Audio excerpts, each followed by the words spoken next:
Komiteti Olimpik i Kosovës i ka kërkuar sqarime UEFA-s lidhur me heqjen dhe djegjen e flamurit të Kosovës gjatë Kongresit të Shtëpisë Evropiane të Futbollit, të mbajtur në Beograd të Serbisë. Mes një reagimi të publikuar në rrjetet sociale, Komiteti Olimpik i Kosovës tha se heqja e flamurit të Kosovës nga ambientet e Kongresit të Federatës Evropiane të Futbollit është një akt i papranueshëm. Edhe më shqetësuese dhe i turpshëm është fakti që flamuri i vendosur në mesin e flamujve të shteteve të tjera përfundoi në duart e huliganëve, të cilët më pas se dogjën përpara ambienteve ku po mbahej kongresi.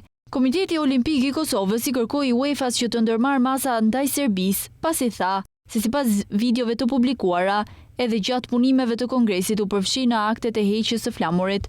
Kosova dhe institucionet tona sportive janë anëtare të barabarta në të gjitha organizatat përkatëse ndërkombëtare dhe si të tilla duhet të trajtohen me dinjitet dhe respekt në çdo ngjarje sportive, pavarësisht se kush është vendi mikpritës, tha në reagimet e Kokut. Federata Serbe e Futbollit ka thënë se ka hequr flamurin e Kosovës gjatë punimeve të Kongresit të UEFA-s, të mbajtur në 3 prill në Beograd, por Federata e Futbollit të Kosovës ka kundërshtuar këtë pretendim, duke thënë se flamuri i Kosovës ishte i pranishëm deri në përfundim të mbledhjes.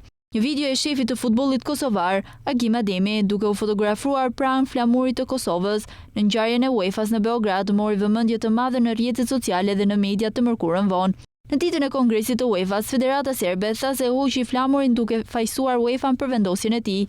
Nuk është e qartë se në çfarë ore është hequr flamuri i Kosovës nga vend takimi i Kongresit, ndërsa tubimi vjetor i UEFA-s përfundoi pak pas mesditës së të njëjtës. Lidhur me largimin e flamurit të Kosovës ka reaguar dhe Ministri për Kulturën, Rini dhe Sport në Kosovë, Hajrullah Çeku, i cili i ka dënuar këtë veprim dhe ka thënë se pret sqarime nga Shtëpia Evropiane e Futbollit. Çeku tha më 3 prill se largimi i simboleve është sulmi drejt për drejt ndaj integritetit shtetëror të Kosovës dhe si i tillë nuk mund të kalojë pa reagim të mirëfillt ndërkombëtar.